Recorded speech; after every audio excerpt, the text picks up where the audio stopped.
Olá, hoje é dia 31 de maio. Sabia que há 10 dias atrás o mundo poderia ter acabado? É exatamente isso que foi previsto, ou foi que um determinado pastor evangélico norte-americano previu que o mundo seria assolado através de um terremoto cataclísmico e seria exterminado toda a humanidade. Porém, um grupo seleto de 2 a 3% da população seria levado ao céu e os que ficassem para trás seriam assolados por vários meses até ser destruído definitivamente. Essa foi uma previsão de um norte-americano pastor de 89 anos que exatamente no dia 21 de maio errou a primeira data. Mas ele corrigiu e disse mais uma vez, porque ele mesmo já havia em 94 predito que o mundo iria acabar e não aconteceu. Agora, ridicularizado, ele disse, não, foi um erro de cálculo, de interpretação. Na verdade, Deus não quer que o ser humano fique sofrendo por vários meses, mas de fato, o mundo ainda vai acabar no dia 21 de outubro de 2011. É o que está predito. Agora, o que a Bíblia fala sobre marcar datas? Será que o nosso Senhor Jesus marcou uma data para que ele voltasse a essa terra pela segunda vez? Esta e muitas outras questões você acompanha agora, pois está no ar, Na Mira da Verdade.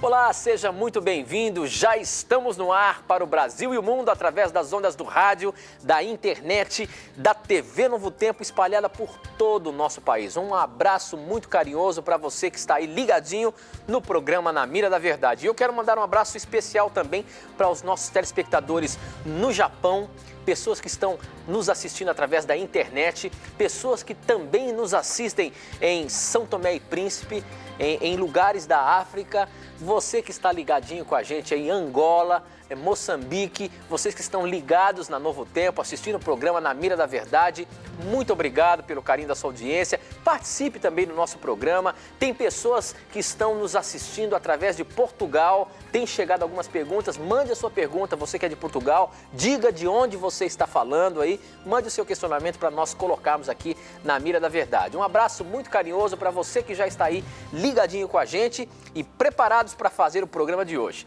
Então vamos começar já cumprimentando o nosso amigo, professor Leandro Quadros. Como é que vai, professor? Tudo bem?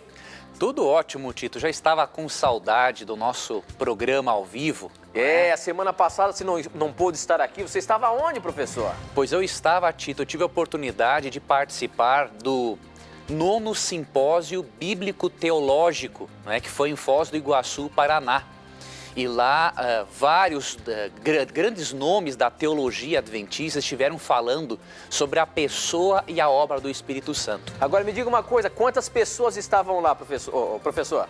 Olha, no simpósio cerca de 500, mas depois que começou o concílio, mais de 4.000 pastores, Tito, estiveram lá nesse treinamento. Só aqui do Brasil ou não? De toda a América do Sul. De toda a América do Sul. E eu queria mandar um abraço para todos esses pastores que estiveram lá e parabenizar a liderança da igreja que, após aquele simpósio sobre o Espírito Santo, a igreja escreveu um documento reafirmando a sua posição de que o Espírito Santo é uma pessoa divina. Esse documento vai sair na revista Adventista e foi uma maneira de a igreja se prevenir de alguns hereges, dissidentes por aí que querem dizer que o Espírito Santo não existe, não é? Eu queria mandar aqui alguns abraços, Tito, rapidamente. Sim. Um abraço para a minha cunhada, a Isabela, e as minhas sobrinhas Isadora e Sofia, né? E um abraço também para a mãe da Isabela, a Débora, e para o padrasto, né? O Antônio. Eles moram em Rio das Ostras, Rio de Janeiro. Um grande abraço a vocês e obrigado por acompanhar o programa. Um abraço também para o senhor Rubi Roberto Mensky. Ele é de Ji-Paraná, Rondônia, ele está um pouquinho doente e eu vou estar orando hoje pelo senhor, tá bom, senhor Rubi? Obrigado por acompanhar o programa. Um abraço também para minha amiga Maria de Lourdes, que é de São José dos Campos, São Paulo. E um abraço para Marlice Lopes, de Foz do Iguaçu, e para toda a família dela. E finalizando, um abraço para os irmãos Gabriel e Lucas, de Ananindeua, Pará. Deus abençoe a todos, obrigado por acompanhar o programa. Muito bem, professor, nós já temos que correr, que o nosso tempo está correndo aqui. A questão é a seguinte, nós começamos o programa dizendo de uma data que foi marcada para o final do mundo. Ou seja, no dia 21 de maio, o pastor Harold Camping, lá dos Estados Unidos, predisse que o mundo iria acabar. Ou seja, 2 a 3% dos habitantes da Terra seriam levados para o céu e os que ficassem para trás seriam atormentados por alguns meses até de fato acontecer o fim do mundo, que ele predisse que será ainda no dia 21 de outubro deste ano. Professor, o que a Bíblia fala sobre marcar datas? O nosso Senhor Jesus marcou uma data para ele voltar aqui pela segunda vez? Veja bem, amigo Tito, aqui em Mateus capítulo 24, especialmente nos versos 30 e 31, Cristo prometeu voltar uma segunda vez a este mundo, né? Correto. Ele prometeu voltar para poder acabar com o pecado, com a maldade e para poder restaurar o planeta àquela condição original que era no Jardim do Éden. Só que Cristo, sabendo que o ser humano é tentado a especular coisas que Deus não revelou, Cristo disse em Mateus 24, 36, que não seria possível o ser humano saber o dia e a hora da volta dele. E eu vou ler esse texto aqui, Mateus capítulo 24, verso 36. Mas a respeito daquele dia e hora, ninguém sabe, nem os anjos do céu, nem o Filho, senão o Pai. Então Cristo foi muito claro que a respeito daquele dia e da hora da volta dele, ninguém iria saber. Este pastor norte-americano talvez não tenha lido Mateus 24, 36, ou se leu, não compreendeu, não é? A data da volta de Cristo é um momento que pertence unicamente a Deus. E por mais que tentemos descobrir, isso não é possível. Se fosse possível descobrir a data da volta de Cristo, com certeza muitos iriam se preparar mais por medo do que por amor a Deus.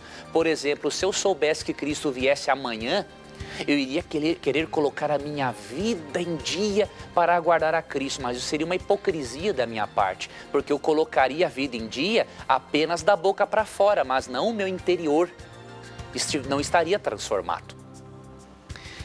Então nós podemos ficar tranquilos, querido telespectador e amigo ouvinte da Rádio Novo Tempo, de que qualquer movimento, qualquer teólogo, qualquer pastor que tente marcar uma data para a volta de Cristo, isso nunca vai acontecer. Mas espera um pouquinho, professor. Os Pois não, adventistas Tito? do sétimo dia marcaram uma data para o Senhor Jesus voltar, não foi? Você sabe, Tito, que esta afirmação existe em vários livros, de que os adventistas marcaram data para a volta de Cristo, e aqui foi bom você entrar nessa questão pelo seguinte: quem diz que os adventistas marcaram datas para a volta de Cristo é um desinformado, não sabe o que está dizendo e muito menos sabe o que está escrevendo. As pessoas confundem uma coisa: quem marcou um período para a volta de Cristo foi Guilherme Miller, um pregador batista que marcou um período, que Cristo talvez voltasse em 1843. Relembrando, Guilherme Miller, ele não era um adventista do sétimo dia, ele era batista. Ele morreu sendo batista. O que aconteceu? Com o tempo, Guilherme Miller aceitou uma outra data para a volta de Cristo, influenciado pelos seus amigos, seus seguidores, chamados de milleritas. Miller aceitou depois 22 de outubro de 1844. Cristo não veio, Tito, naquele dia. E aconteceu um grande desapontamento na Nova Inglaterra, Estados Unidos. Só que o que aconteceu? Deste grupo surgiram cerca de 25 grupos de seguidores de Cristo, não é? De religiosos, diríamos assim. 3 principais. Um grupo voltou para a sua igreja de origem, outro grupo continuou marcando datas para a volta de Cristo e um terceiro grupo decidiu estudar as profecias bíblicas para entender o que houve. Os adventistas do sétimo dia surgiram desse terceiro grupo. Mas veja que a igreja adventista, como organização, nunca marcou data para a volta de Cristo. Pelo contrário, nós surgimos de um desses grupos que resolveu estudar a Bíblia. E depois compreendemos, não é, que a data de 22 de outubro de 1844 não se refere à volta de Cristo, mas o início de uma nova fase do ministério dele no santuário celestial. Então, se alguém disser para você que a adventista marcou data para a volta de Cristo, saiba que é uma pessoa desinformada que precisa se informar e que precisa ler o que Ellen White escreveu no livro Mensagens Escolhidas, volume 1, página 188. Ela é muito clara em dizer assim: tenho sido repetidamente advertida com referência a marcar tempo. Não devemos saber o tempo definido nem para o derramamento do Espírito Santo, nem para a vinda de Cristo. Ou seja, uma das cofundadoras do Adventismo sempre foi contra a marcação de datas. Muito bem, professor, nós estamos apenas começando aqui, temos muita coisa ainda para mostrar para você. Não sai daí não, nós temos que ir para um intervalo rapidinho, a gente já vai estar de volta. Até já!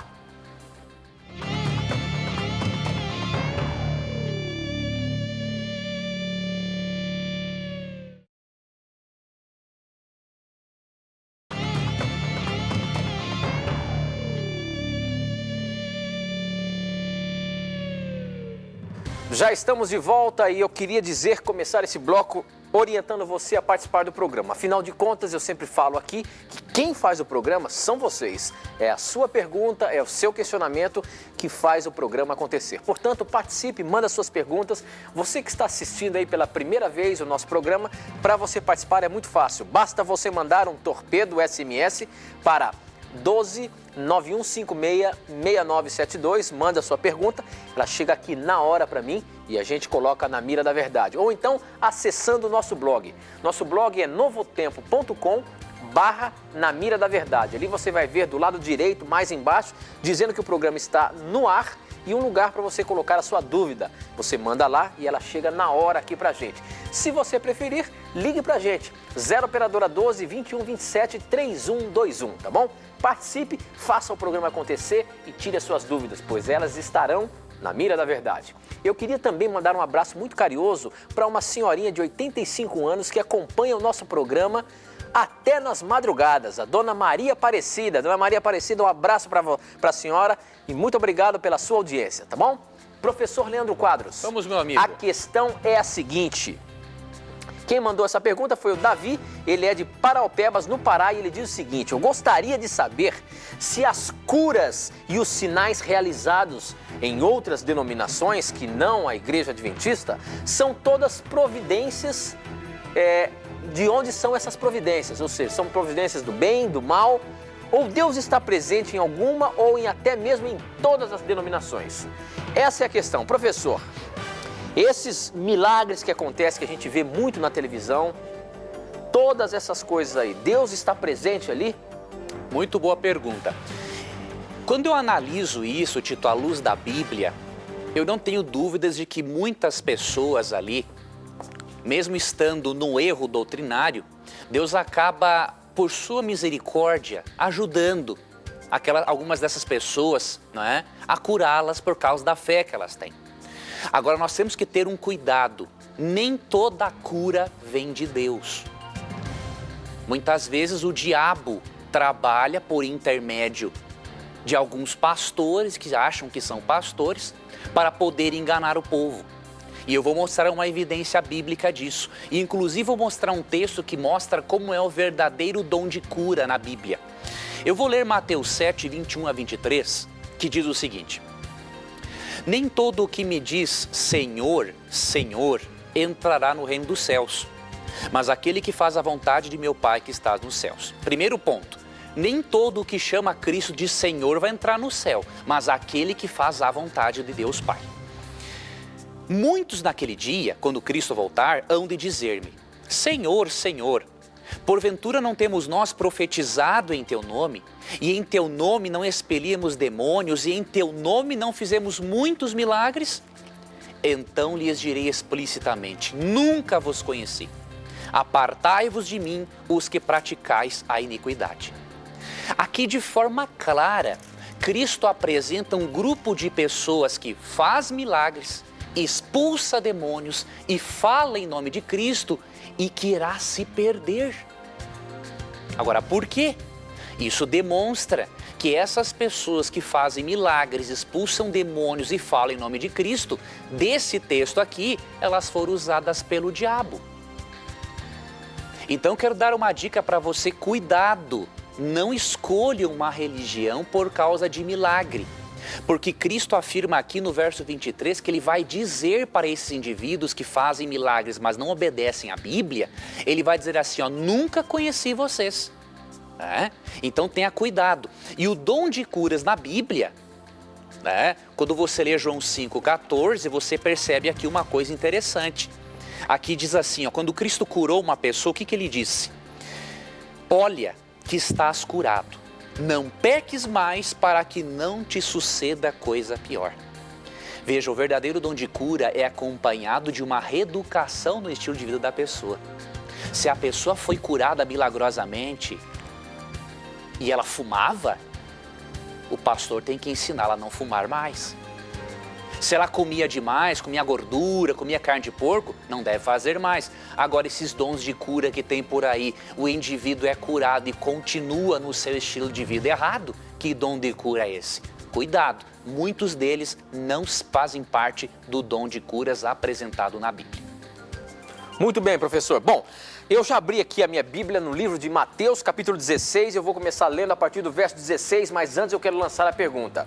Professor Leandro Quadros, a Igreja Católica diz que Pedro foi o primeiro Papa. E olha só o que fala esse texto que eu vou ler para você aqui. Mateus, capítulo 16, os versos de 16 até 19, diz o seguinte. Simão Pedro respondeu, o Senhor é o Messias, o Filho do Deus vivo. Jesus afirmou, Simão, filho de João, você é feliz porque esta verdade não foi revelada a você por nenhum ser humano, mas veio diretamente do Pai que está no céu. Portanto, eu lhe digo, Jesus falando isso, você é Pedro e sobre esta pedra construirei a minha igreja e nem a morte poderá vencê-la. Eu lhe darei as chaves do reino do céu. O que você proibir na terra será proibido no céu e o que permitir na terra será permitido no céu. Olha aqui, professor. A questão deste texto é clara com relação à autoridade que Jesus está dando aqui a Pedro. Certo. O que ele falasse, aconteceria no céu. Se ele proibisse aqui na terra, seria proibido no céu. Certo. Se ele autorizasse aqui na terra, seria autorizado no céu. É exatamente isso o que acontece no papado também. É o que a igreja apresenta. Por que esse texto aqui não quer dizer isso? Ou seja, existem alguns momentos aí que acabamos falando aqui que Pedro não foi o primeiro Papa. Exatamente. Mas esse texto aqui está me parecendo claro. Certo. Como é que fica essa questão? Vamos explicar essa questão. Eu vou começar aqui lendo Mateus 8,14, que aqui diz o seguinte. Tendo Jesus chegado à casa de Pedro, viu a sogra deste acamada e ardendo em febre. Olha, esse texto aqui me mostra claramente que Pedro não era Papa, por quê? Porque ele era casado, né? Ele tinha sogra, se ele tinha sogra, ele tinha esposa. Então ele era casado, ele não poderia ser Papa, né? Então agora, ele não era Papa. Na história da igreja não existiu algum Papa que foi casado? Existiram alguns, então, né? Esse argumento... Mas contra a vontade da igreja. Ah, é? Né? Contra a vontade da igreja. E agora eu vou continuar analisando outros textos aqui, ó. Por exemplo, aqui em Mateus 16, 19, diz que as chaves do reino do céu são dadas para Pedro. Só que, na verdade, se você ler Mateus 18, 15 em diante, né? Você percebe que não foi apenas Pedro que recebeu esta autoridade de Cristo. Olha o que diz aqui, por exemplo, Mateus 18, 18. Em verdade vos digo que tudo o que ligardes na terra terá sido ligado nos céus. E tudo o que desligardes na terra terá sido desligado nos céus. Ou seja, Jesus deu a mesma autoridade para os outros apóstolos. Cristo está dizendo o seguinte, que Pedro e os demais apóstolos têm autoridade através da pregação do Evangelho de levar pessoas para o céu ou tirá-las do céu definitivamente se elas não quiserem aceitar a Cristo. Então não foi apenas Pedro que recebeu esta autoridade. E outro ponto que vale a pena analisar é o seguinte, quando Cristo fala para Pedro assim, tu és Pedro, e sobre esta pedra edificarei a minha igreja, são duas palavras gregas diferentes ali no original. Ali Cristo usa a palavra Petros e a palavra Petra. O que isso quer dizer? Quando Cristo fala assim, tu és Pedro, ele usa a palavra Petros. Aí quando ele fala assim, sobre esta pedra edificarei a minha igreja, a palavra já é outra, é Petra. Ou seja, Cristo está se referindo a duas pessoas diferentes no mesmo texto. Então Cristo está dizendo o seguinte, tu és Pedro, tu és Petros. Petros quer dizer um pedregulho, um pedacinho de uma rocha. Tu és Pedro. Agora, sobre esta pedra, sobre esta rocha, eu mesmo, Cristo, edificaria a minha igreja. E você quer ver uma evidência de que Pedro não era a pedra principal da igreja? O próprio Pedro disse isso. Em 1 Pedro 2, capítulo 2, versos 5 a 8, aqui diz o seguinte, também vós mesmos, como pedras que vivem, sois edificados casa espiritual para ser de sacerdócio santo, a fim de oferecer de sacrifícios espirituais agradáveis a Deus, por intermédio de Jesus Cristo. Agora olha o que ele fala de Cristo. Eis que põe em Sião uma pedra angular, eleita e preciosa, e quem nela crer não será de modo algum envergonhado. Pedro disse que a pedra central da igreja é Cristo. Eu prefiro acreditar em Pedro. E você, amigo telespectador, amigo ouvinte e internauta? E eu relembro também de uma coisa, leia Atos capítulo 15. No concílio de Jerusalém, quem estava comandando o concílio não era Pedro, era Tiago. Então as evidências bíblicas são claras em mostrar que Pedro nunca foi papa, e que não recaiu a autoridade da igreja apenas nele. Essa é uma interpretação equivocada e que nós devemos rejeitá-la. Muito bem, professor, ainda temos 2 minutinhos. A pergunta é a seguinte, pelo SMS que mandou foi o Edmilson. Ele é de São José dos Campos e ele diz o seguinte, como sei que o Espírito Santo fala, seja através de mim e outras pessoas? Quando a gente sabe que nós estamos sendo usados pelo Espírito Santo, professor? Tem uma forma interessante. Eu vou ler para você um texto bíblico aqui, que se encontra em João capítulo 17, verso 17, que diz assim, santifica-os na verdade, a tua palavra é a verdade. Esse texto fala que a Bíblia é a verdade. E aí você vai para João 16, 8 a 10, e você percebe que o Espírito Santo nos convence do pecado. E em João 16, 13 e 14 diz que o Espírito Santo nos guia à verdade. Então o que isso significa? Que toda pessoa que fala em nome do Espírito Santo, ela vai falar em harmonia com a Bíblia. Então se a pessoa diz que fala em nome do Espírito Santo, mas ela não está de acordo com todos os ensinamentos bíblicos, inclusive com os 10 mandamentos, ela não foi enviada pelo Espírito Santo.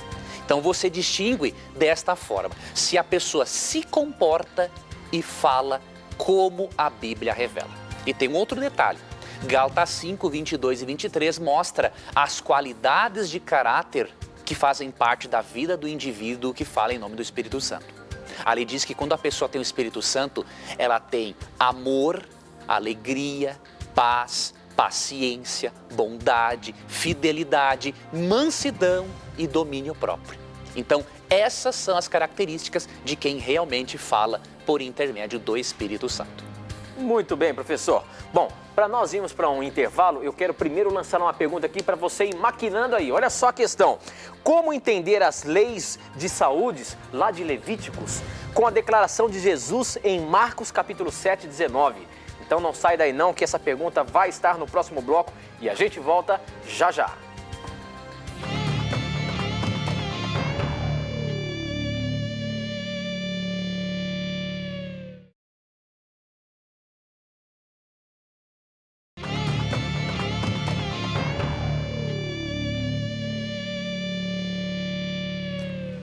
Já estamos de volta e eu quero começar o nosso programa, começar o nosso bloco do programa, oferecendo para você o nosso presente aqui, o curso bíblico Verdades para o Tempo do Fim. Olha aqui você mais de pertinho, você vai ver que é uma revista, é um curso bíblico em forma de revista.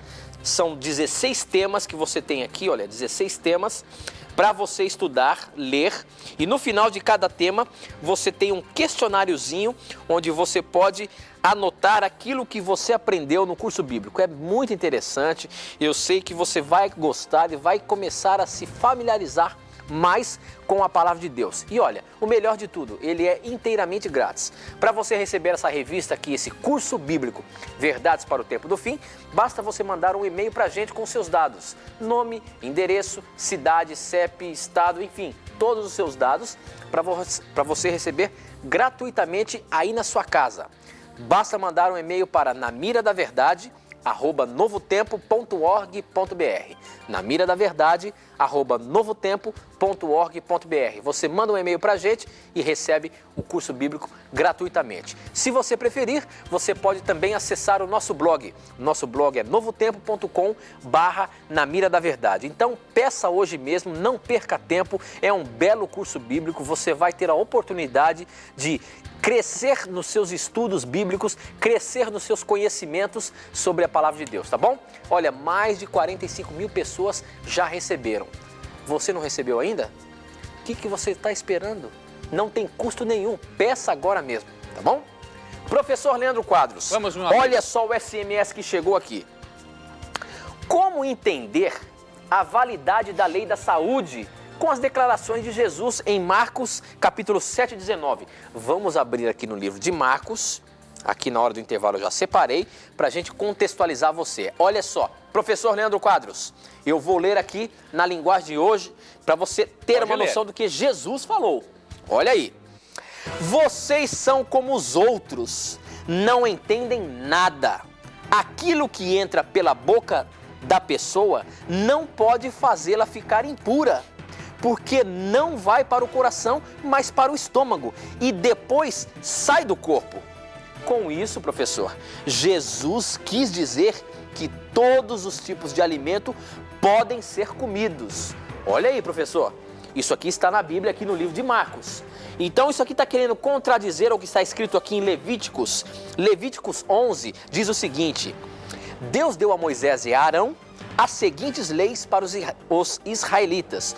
Vocês poderão comer a carne de qualquer animal que tenha casco dividido e que rumina, mas não poderão comer coelhos selvagens, lebres, pois esses animais ruminam, mas não têm casco dividido.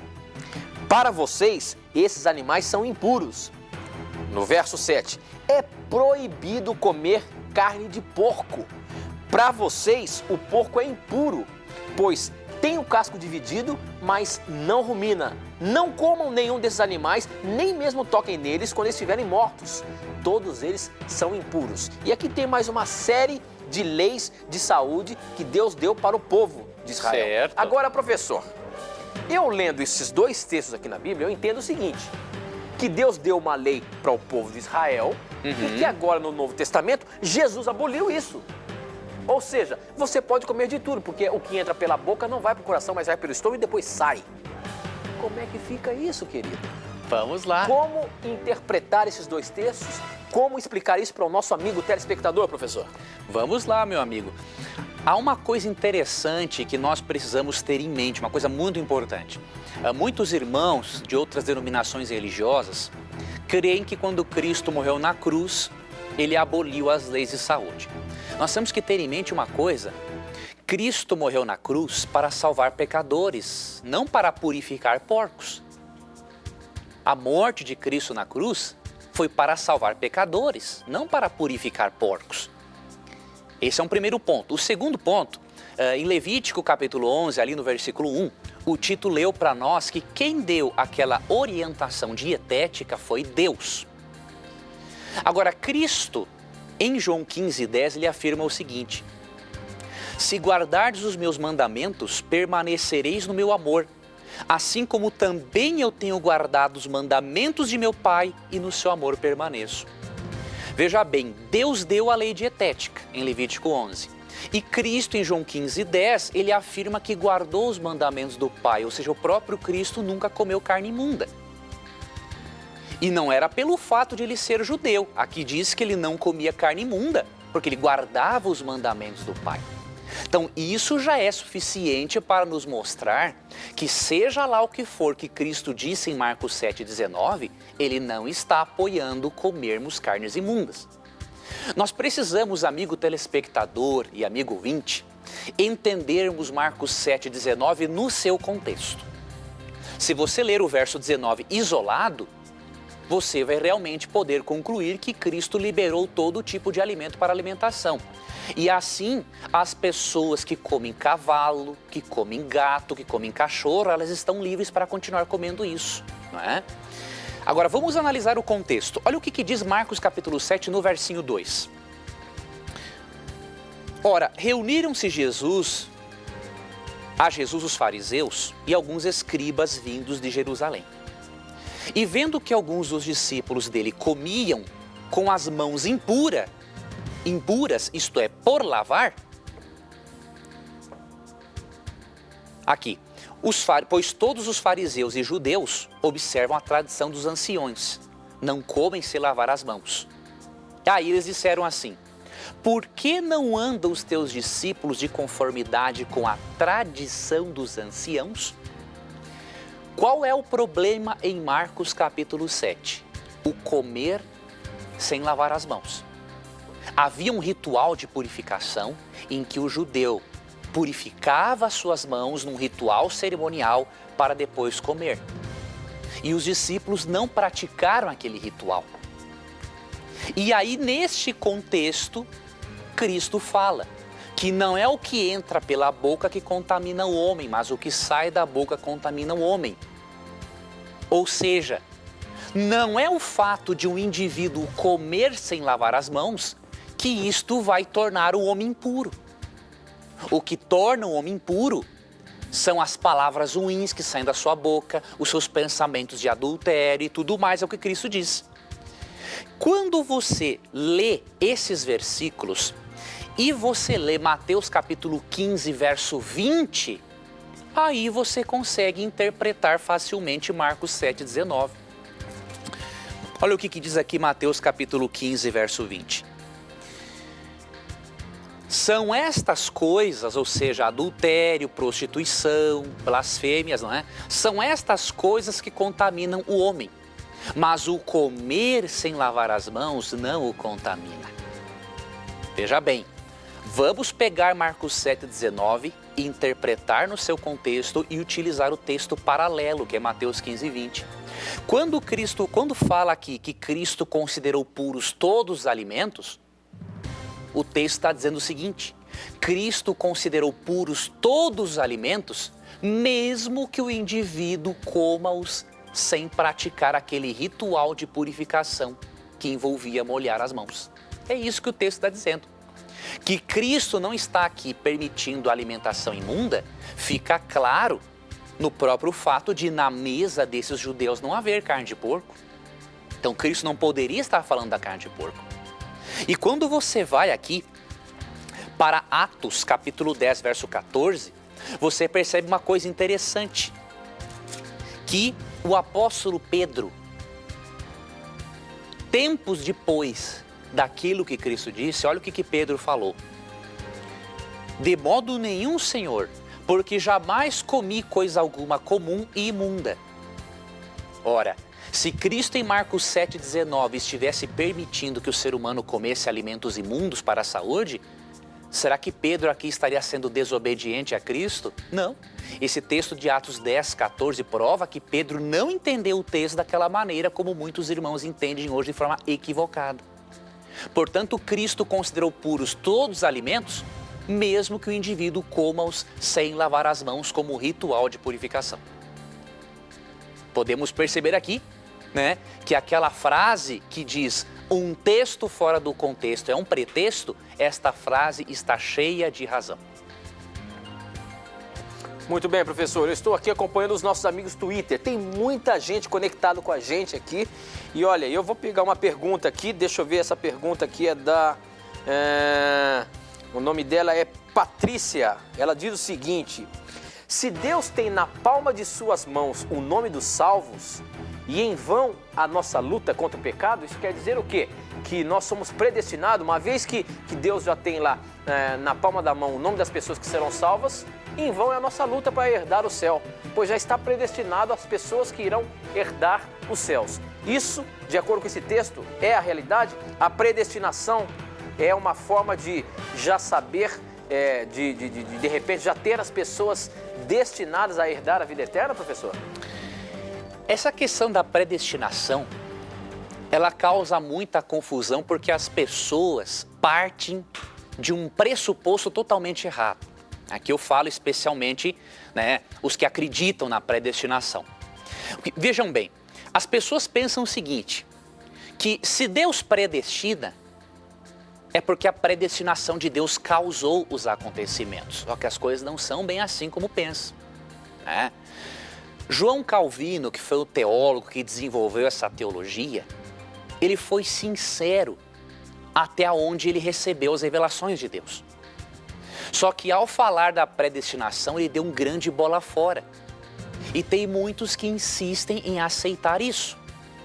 A Bíblia realmente fala da predestinação.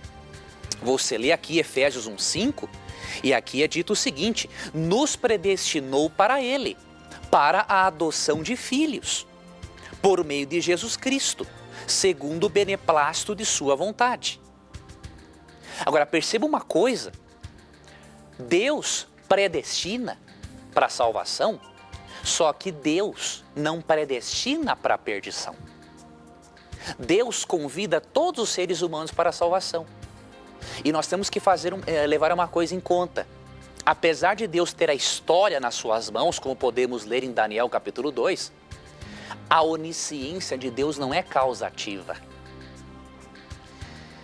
Se a onisciência de Deus causasse os acontecimentos, então nós temos que crer que foi Deus quem fez o diabo para ser diabo.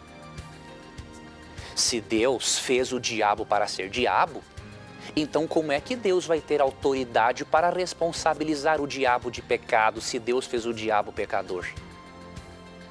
Como que essa doutrina da predestinação calvinista combina com a doutrina do juízo, por exemplo?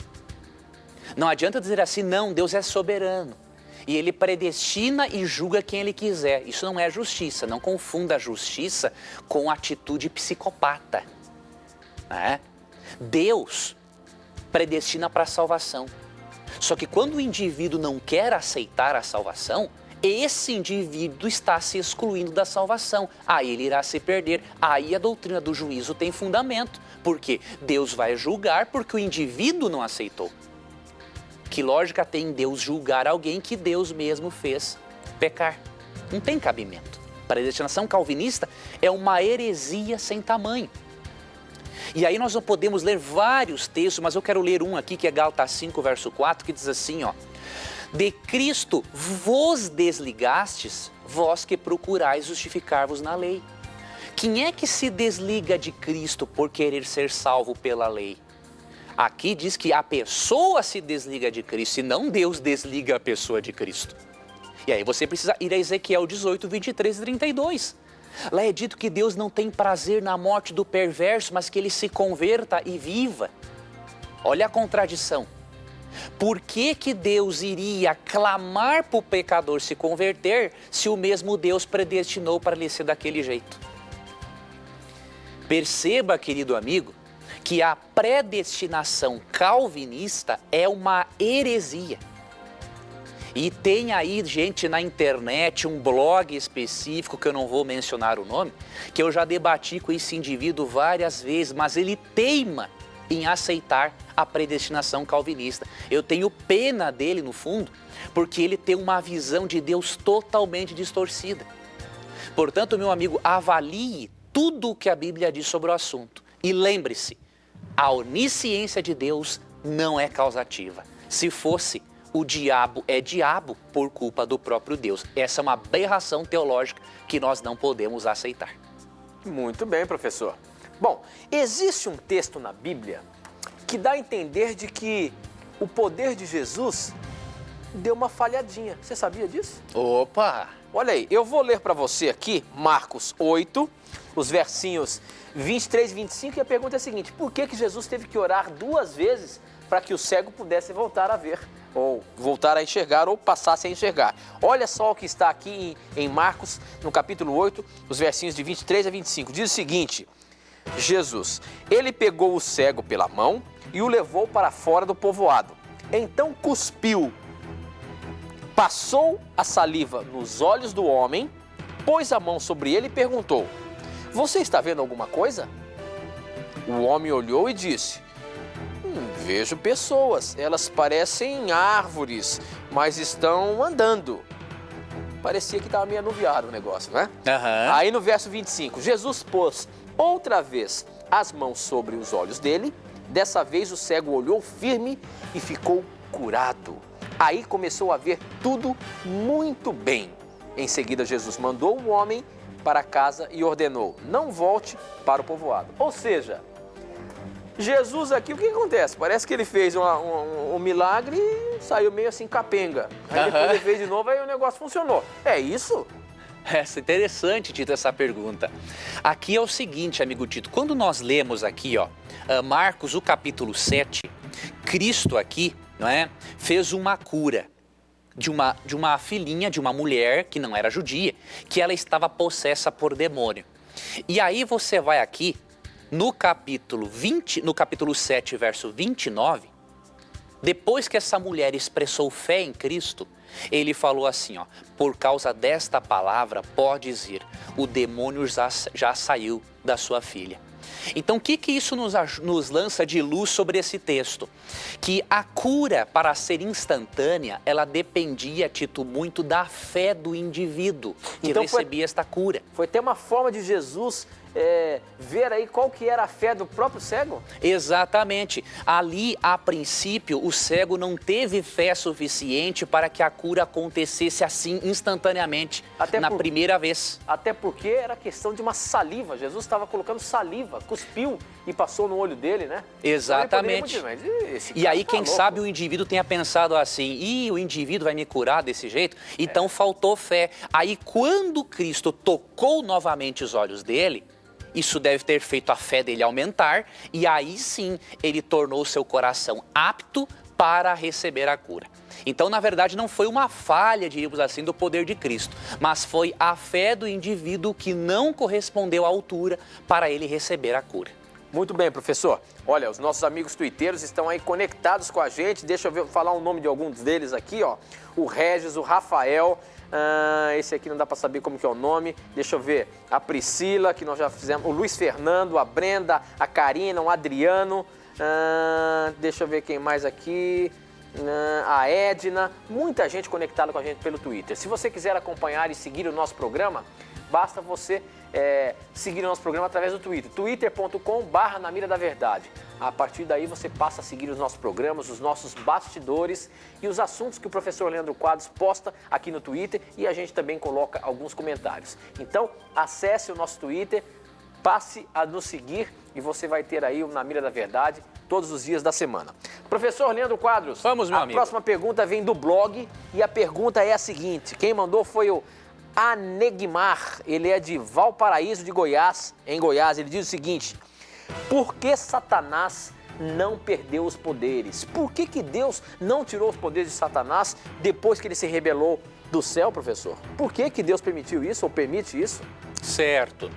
Nós temos um vislumbre, amigo Anegmar, obrigado por sua pergunta, quando você lê Jó capítulo 1 e capítulo 2, né? Nós temos um vislumbre disso para obtermos uma resposta.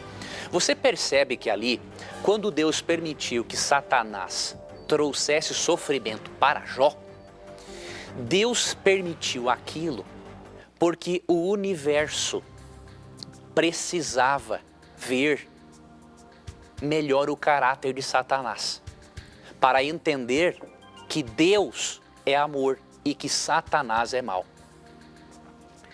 Então Deus não tirou todos os poderes do inimigo Porque Deus está permitindo que o inimigo, através da sua atuação no mundo e nas pessoas, o inimigo possa demonstrar realmente a sua cara.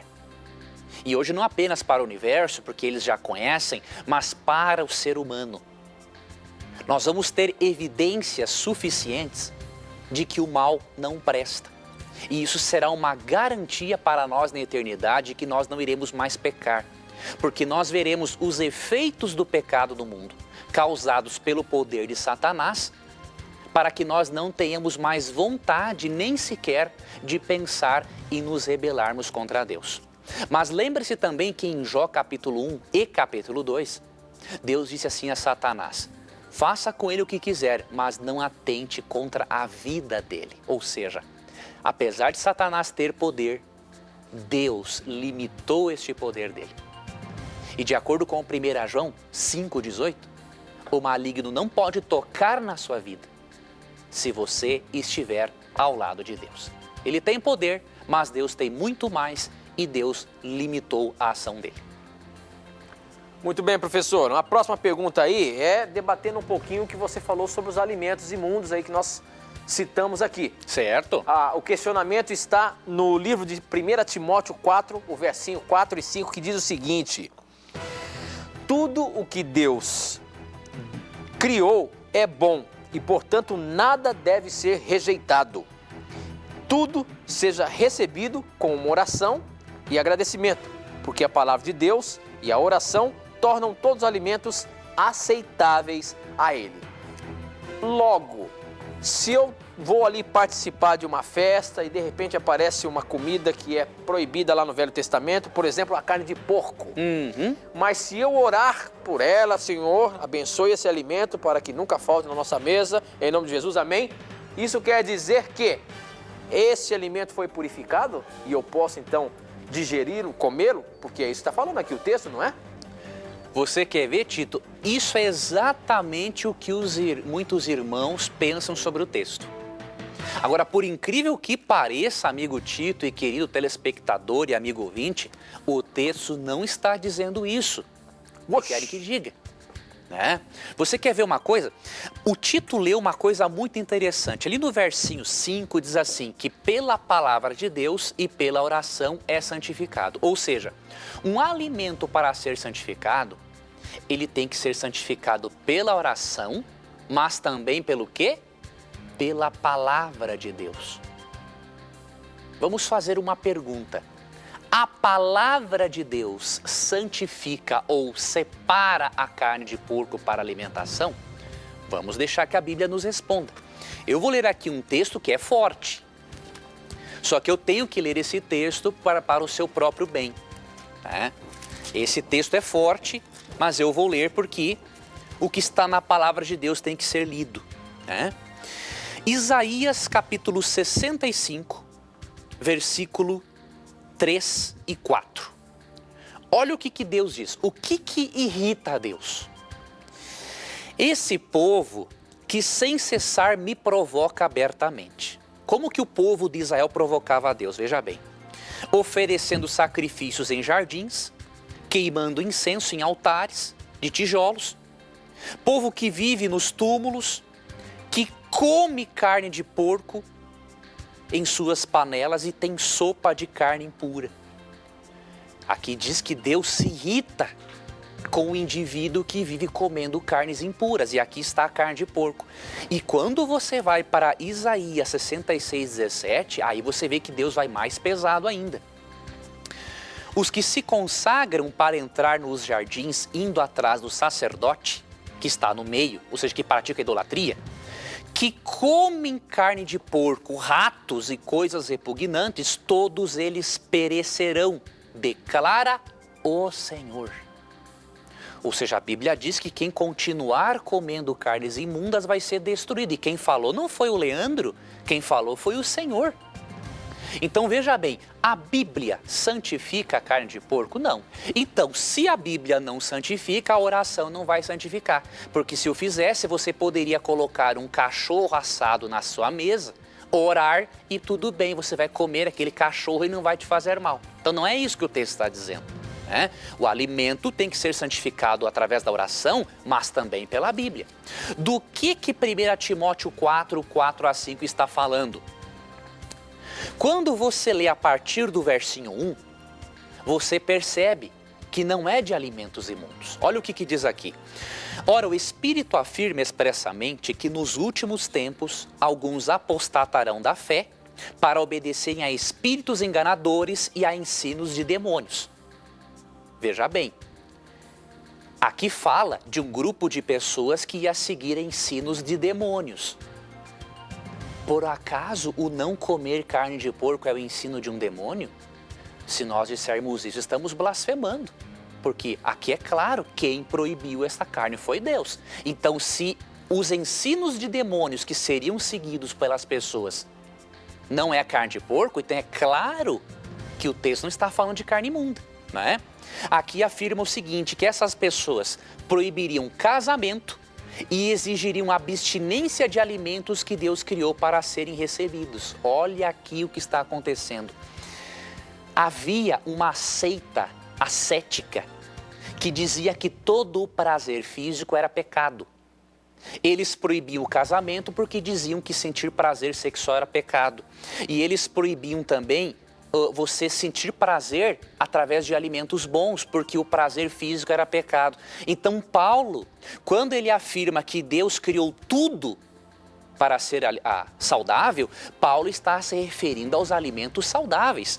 Quando afirma aqui que tudo que Deus criou é bom, é tudo que Deus criou para ser comido. Inclusive, a relação matrimonial deve ser praticada. Então aqui ele está sendo contra ensinos de demônios. Não está sendo contra o ensino bíblico de não comer carnes imundas, né? Então precisamos analisar o texto no seu contexto, para não cairmos no erro de encontrarmos contradições na Bíblia Sagrada.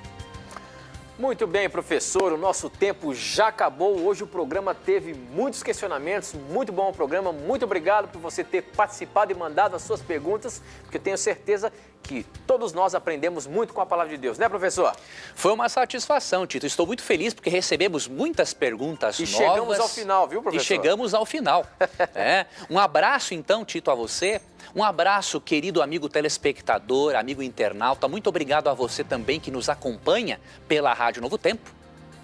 Nos encontramos na próxima quinta-feira, às 14h. E lembre-se, sempre que você tiver a coragem de perguntar, a Bíblia terá coragem de lhe responder. E tenha certeza, os seus questionamentos aqui no programa sempre vão estar na mira da verdade. Até o nosso próximo encontro. Tchau!